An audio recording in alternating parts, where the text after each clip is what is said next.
Erica Payne is sitting here with me. In fact, let me turn your microphone up. That always helps. I discovered that the last time that I was on.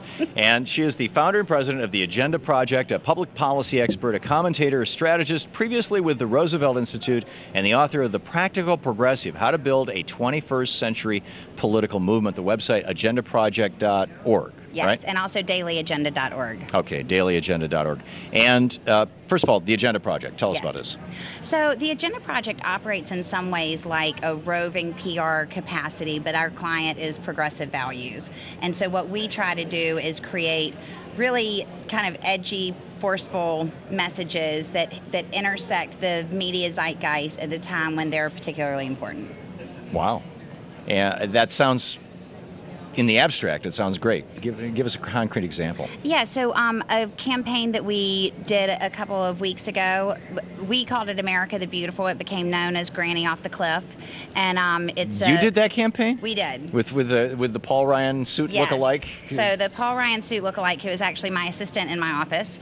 That's great. We did a video where we have beautiful America the Beautiful playing in the background, and some facts about Medicare, and we have an elderly woman being pushed in a wheelchair along by a Paul Ryan lookalike figure, and it's nature and it's gorgeous, and then the music changes and it's more sinister, and he turns her off the path as we learn that Republicans want to privatize Medicare, and at the end of the ad he throws her off a cliff, and we pose the question, is America beautiful without Medicare? Right, and without our seniors. How do we build a 21st century political movement?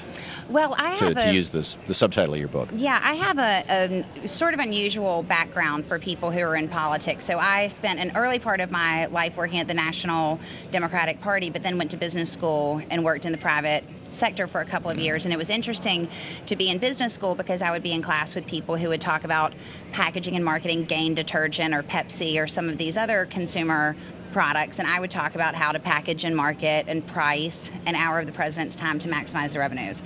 And what happened in the 2 years at business school was that I started to see ideas and progressive values, that some of the best ways to market those is to think of those as products. And so how do you develop products, package and market them, and then distribute them so that ultimately you get to an end consumer, and that the real goal that all of us share is to increase the market share of progressive values. So we approach our work from that angle.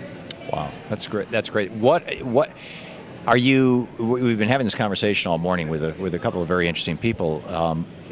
Do you see process-driven or content-driven as more important, or where do those two intersect, and how do you sort them so you don't get lost in one and ignore the other? So we the thing that I have realized over the last 10 years really is that politicians are the least important part of our political system.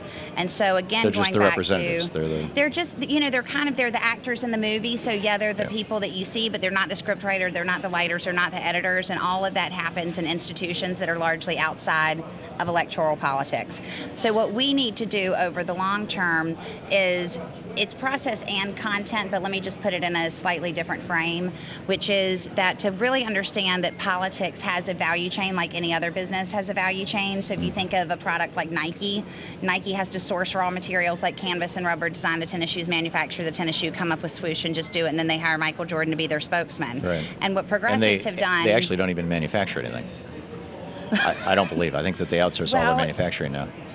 But what conservatives have done from an intellectual point of view is they've built a set of think tanks, legal advocacy groups, media monitoring group, that kind of thing. They actually fund thinkers. And so when you think about progressive politics as having that same kind of value chain that a product has, what we've done as progressives is looked endlessly for exactly the right Michael Jordan, and we've spent no time designing a better tennis shoe. And so building that network of institutions that funds economic thinkers, legal thinkers, you know, the people who develop ideas, and then learning to package and market those effectively. Well, in 1974, Lewis Powell wrote this famous memo to his best friend and next door neighbor, the chairman of the president of the Chamber of Commerce. Yeah. And basically, what came out of that was the Federalist Society. Let's take over our courts. Let's take over our schools. AEI, Cato, Heritage. Erican, exactly. The whole infrastructure of the right. came out of that. Right. And 3 months later, of course, Richard Nixon put him on the Supreme Court, Yeah. where he started working from within. And it's a real, I mean, listen, it's a smart system. When has that happened on our side yet? Or So are we 30 years, 74, is it 40, whatever it is? Are we, how far behind are we, and what do we need to do to catch up? So we are far behind, but about 10 years ago, a guy by the name of Rob Stein developed a PowerPoint presentation that showed the development of that conservative infrastructure, which now has an annual operating budget of about $400 million. We did a deeper study later and looked at where it is that they're spending their money compared to where liberals tend to spend their money, and they spend their money on line economics, so we need to turn a focus there. But in the last 10 years, we've seen a lot of entrepreneurial energy, part of which is what I capture in my book. Of the 80 groups that we profile in the book, 40 of them were created in the last 6 years. So that's a lot of positive moves in the right direction. It is. Other than that, they started it in 74 and we started it in 2003. Better late than never, right? Absolutely. And so what can people do to participate? Well, so we've just created a website called thedailyagenda.org, Daily Agenda, www.dailyagenda.org.